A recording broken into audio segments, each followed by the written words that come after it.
Muchas gracias por la invitación. Como digo, cada vez que se pueda, atenderemos al llamado de nuestros pacientes. Entonces, miastenia gravis, como explicaba la doctora Mesa, es una enfermedad un poquito heterogénea, pues afecta a hombres, mujeres, niños, en algunos casos asociada a un tumor, que es un timoma, o a hiperplasia del tumor, en algunos casos, hiperplasia del timo, perdón, en algunos casos con positividad para un anticuerpo, ¿no es cierto?, que bloquea los receptores de acetilcolina, en otros casos los receptores anti-MuSC, en otros casos otras proteínas. Entonces, el tratamiento muchas veces tiene que ver con la identificación de esos tipos de anticuerpos, si son positivos o no en determinado paciente. La siguiente. Entonces, para más o menos que tengan una idea de lo que vamos a ver ahora, el tratamiento sintomático, inmunoterapia, recambio plasmático, inmunoglobulinas y tratamiento quirúrgico. La siguiente. Ok, entonces el manejo de esta enfermedad abarca medidas generales y preventivas que ustedes ya conocen bien en relación con las infecciones, la deshidratación y una serie de medicamentos que tienen que evitar, ¿no es cierto? En relación con el tratamiento sintomático y los demás, veremos uno por uno en las siguientes diapositivas. Al ser esta una enfermedad un poquito heterogénea, lo más interesante que hemos aprendido con la experiencia es que el tratamiento debe ser individualizado. Entonces, la siguiente, tenemos que considerar, como decía antes, la edad del paciente, la extensión de su enfermedad, si está restringida a los ojos o es generalizada, si está más restringida a la región vulvar, si el paciente tiene otra enfermedad, como por ejemplo hipertiroidismo, como por ejemplo diabetes, hipertensión, etcétera, lo cual nos permitirá discriminar qué medicinas podemos usar con él y cuáles no. En cuanto al tipo de anticuerpo también, bueno, en nuestro país solo podemos identificar dos. Hay otros lugares donde se pueden identificar hasta 4 o 5 anticuerpos y entonces un poco eso es lo que nos va dando la línea por donde tenemos que identificar un fármaco que podríamos predecir que le va a ir mejor a ese paciente. Finalmente, la presencia o no del timoma también tenemos que considerarla para individualizar el tratamiento en cada paciente particular. La siguiente. Ok, entonces el manejo individualizado involucra esas cositas. En principio, comunicación horizontal entre el médico y el paciente. Porque finalmente el inicio del tratamiento es una decisión del paciente, ¿no es cierto? Si quiere o no tratarse, la recomendación es del médico y qué tratamiento también, y entonces la responsabilidad de tomar uno u otro debe ser compartida, porque el médico no puede decir, vienes tú y ya, tienes que tomar de repente un inmunosupresor y todavía no hemos probado ningún otro, o de pronto el paciente tiene otra expectativa del tratamiento y él pretende que la medicina o el tratamiento que le va a dar el doctor lo va a curar, cuando no es así, ¿no es cierto? Y entonces el médico tiene que educar al paciente en que el tratamiento es solo sintomático o en todo caso preventivo de las crisis, pero curativo extraordinariamente. También depende de los estilos de vida de cada paciente, ¿no es cierto? Hay pacientes que trabajan en el campo, que están en contacto con animales o que trabaja en un hospital, ¿no es cierto?, en un ambiente de enfermedades infecciosas, y entonces hay que ver si le damos o no un inmunosupresor, o hay que ver cómo es que lo podemos tratar. Tenemos que considerar también si es una dama, le vamos a dar un tratamiento que sea compatible con sus expectativas de pronto de ser mamá. Otros tratamientos que tenga el paciente, por supuesto, si tengo un paciente que, vamos a decir, tiene un tema autoinmune de otra naturaleza que puede ocurrir y ya toma inmunosupresores, entonces tengo que ver qué le voy a dar a él. Pacientes hipertensos o que toman corticoides por otras razones, y la accesibilidad. Entonces puede ser que yo diga, bueno, a mí me gustaría recetarte un anticuerpo monoclonal que se llama eculizumab y que cuesta un sueldo de congresista cada mes, ¿no es cierto? Y no vamos a tener acceso a ese tratamiento. Entonces, la accesibilidad es muy importante. Ver, yo tengo un paciente que va al CIS y entonces, ¿qué tiene el CIS para los pacientes con miastenia gravis? Esto solamente tiene piridostigmina, la tiene con el nombre de Mestinón, ¿cómo la tiene? ¿Qué corticoides tiene? ¿Tiene prednisona? ¿Tiene deflazacort? Si tiene rituximab, si se permite usar rituximab en determinado hospital, etc. La accesibilidad es muy importante y es uno de nuestros mayores problemas en los hospitales públicos y de ustedes también, ¿verdad? Siguiente. Tratamiento sintomático, es decir, no combatimos la enfermedad, pero aliviamos el síntoma, que es la debilidad, ¿no es cierto? La piridostigmina, esta pues debe ser el tratamiento para la gran mayoría de los pacientes. La dosis se ajusta a cada paciente, ¿no es cierto? Y se empieza con 30 miligramos en 4 tomas y se puede incrementar en los días siguientes hasta 60 en 4 y a veces hasta 5 tomas. Algunos pacientes requieren tomar tableta y media, ¿no es cierto?, 90 miligramos. Todo depende de su tolerancia a los síntomas adversos que ustedes conocen, ¿no es cierto? El tema de las deposiciones sueltas, la salivación, etc. La dosis entonces debe titularse en cada paciente hasta encontrar la dosis que haga que su enfermedad sea mínimamente expresada, ¿no es cierto? O sea, que él se sienta lo más cercano a la normalidad.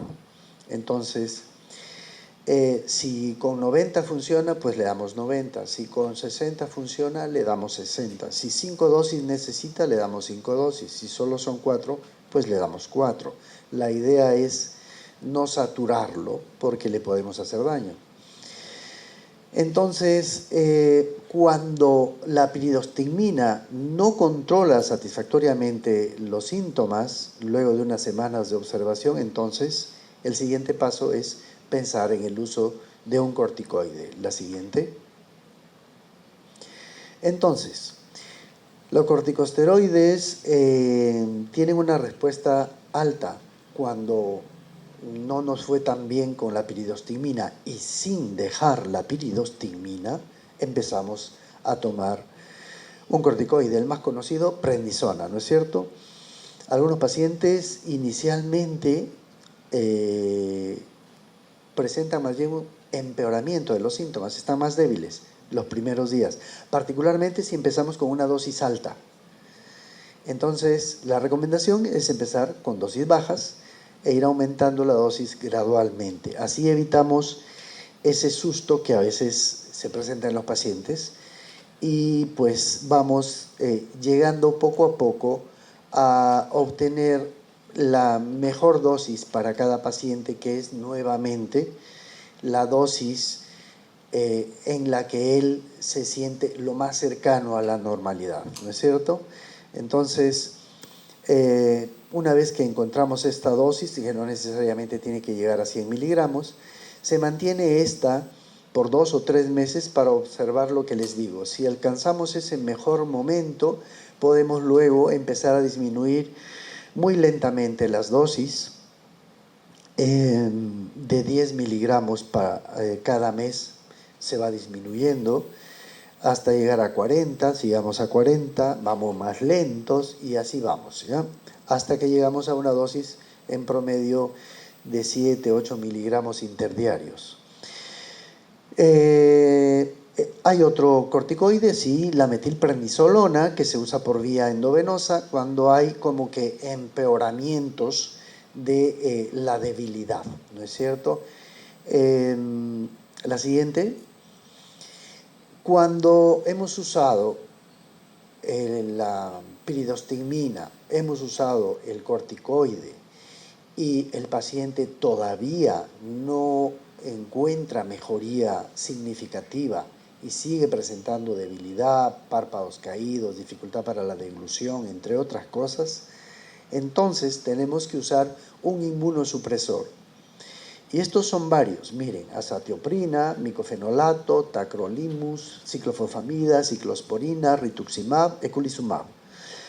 Entonces, el que está primero en la lista, la azatioprina, es el que más se usa. Es una tabletita que se toma 2 o hasta 3 veces al día, dependiendo de la dosis, y vamos incrementándola también, como los corticoides, lentamente. 2 a 3 miligramos por kilo hasta alcanzar el mejor efecto. Recuerden que esta medicina funciona después de 6 meses o más de haberla tomado regularmente. Entonces aquí, paciencia y saliva, no nos queda otra. Una vez que hemos alcanzado esa mejoría, podemos ir reduciendo lentamente la dosis hasta dejar una dosis mínima que sea efectiva para ese paciente. Finalmente, cuando hemos alcanzado este objetivo, podemos hasta reducir un poco la dosis del corticoide, porque ya el inmunosupresor controla la enfermedad. De la misma manera ocurre con el micofenolato, la dosis es esa, 1.5 a 2 miligramos, tacrolimus, 3 a 5 miligramos por día, y su efecto también se alcanza de pronto un poquito más rápido que el micofenolato y la azatioprina, pero igual, estos dos medicamentos, micofenolato y tacrolimus, no tienen muchos estudios que los respalden.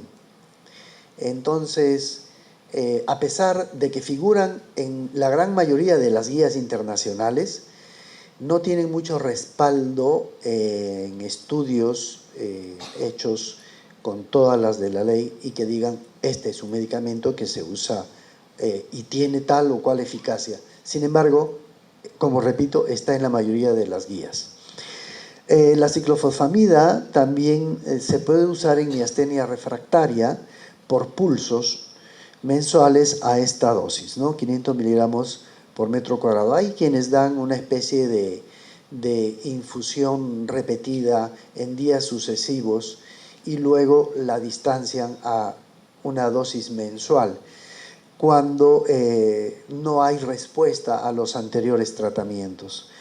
La ciclosporina también se puede usar de esa manera y a esta sí se puede monitorear la dosis en sangre, que entre 75 y 100 nanogramos por litro es la dosis adecuada.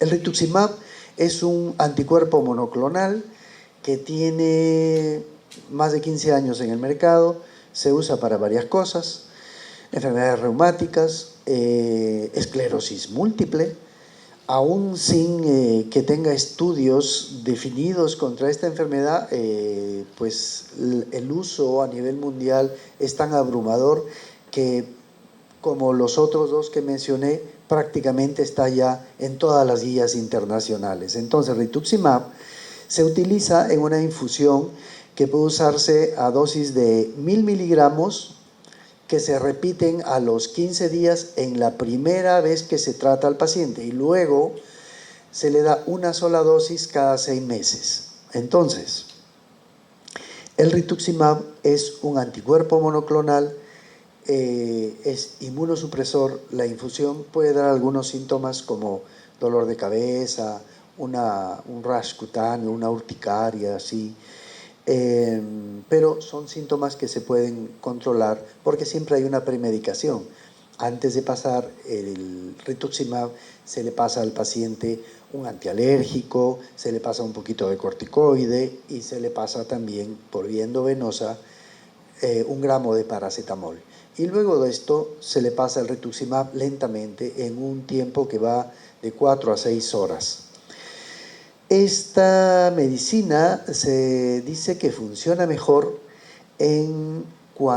cuando hay presencia de anticuerpos positivos para MuSK. Esa parece que es la que responde mejor a rituximab. El eculizumab es otro anticuerpo monoclonal de los que hablaba yo que cuestan varios sueldos nuestros. Entonces, está aprobado para miastenia en una gran cantidad de países. Se da también para casos de miastenia generalizada, refractaria, es decir, que es de difícil manejo, cuando es anticuerpos antirreceptores positiva, ¿no es cierto? Siguiente. Las inmunoglobulinas y la plasmaferesis. En casos de crisis miasténica, entonces están indicados estos medicamentos. También se usan en los momentos previos a la cirugía de timo, ¿no es cierto? Como que se bloquean los receptores o se lavan los receptores y se presenta al paciente estable para la cirugía. Entonces, la plasmaferesis puede ser más útil cuando la miastenia generalizada es para con anticuerpos anti-MuSK. Las inmunoglobulinas se pueden usar en algunos casos como tratamiento de mantenimiento siempre y cuando haya otros problemas con, por ejemplo, la contraindicación de los inmunosupresores. Si tengo un paciente diabético que desde la misma enfermedad ya está inmunosuprimido y no le puedo dar otro inmunosupresor, entonces puedo usar la inmunoglobulina de manera secuencial. Dependiendo del paciente puede ser cada 3 meses, a veces un poco menos. Siguiente. La crisis miasténica entonces debe tratarse con el paciente hospitalizado, ¿no es cierto? Monitoreado en una unidad de cuidados intensivos porque lo que va a fallar es la función respiratoria, es lo que más tememos. Y hablando de función respiratoria, una cosa bien interesante es que la debilidad generalizada o la debilidad ocular es una de las que caracteriza a esta enfermedad, ¿no es cierto? Pero cuando tenemos una enfermedad en donde el problema mayor es respiratorio y el paciente entra repetidas veces a una unidad de cuidados intensivos con diagnóstico de miastenia gravis por insuficiencia respiratoria, mejor le buscamos otra cosa, ¿no es cierto? Otra enfermedad. La enfermedad de Pompe es una de las que debe estudiarse en esos casos. Entonces, decíamos, las crisis deben tratarse con el paciente internado en una unidad de cuidados intensivos y se pueden utilizar inmunoglobulinas o plasmaferesis, pero desde ese instante ya considerar el inicio de tratamiento con corticoides o con un tratamiento inmunosupresor para el mejor control de la enfermedad a largo plazo. Recuerden que el uso de esas medicinas tarda en hacer efecto hasta 6 meses o 1 año. ¿Ok? Siguiente. La timectomía. Entonces, las técnicas quirúrgicas han mejorado, ¿no es cierto? Ustedes ya saben que la endoscópica, la robótica son técnicas modernas que dan los mismos resultados de la cirugía abierta. Es su mejor indicación entre los 18 y 50 años, sin tumor, pero con hiperplasia y anticuerpos antirreceptores para acetilcolina positivos. En la miastenia gravis con timoma, en fin, en cualquier persona que tenga timoma, hay que sacarle el timo. En la miastenia gravis seronegativa se podría indicar siempre y cuando no haya respuesta a otros tratamientos, pero en realidad no es la mejor indicación. Tampoco lo es la miastenia gravis, en la que encontramos los anticuerpos anti-MuSK y otros como el LRP4. Ok, eso es lo que creo habíamos preparado hasta ahora. Sí. Muchas gracias.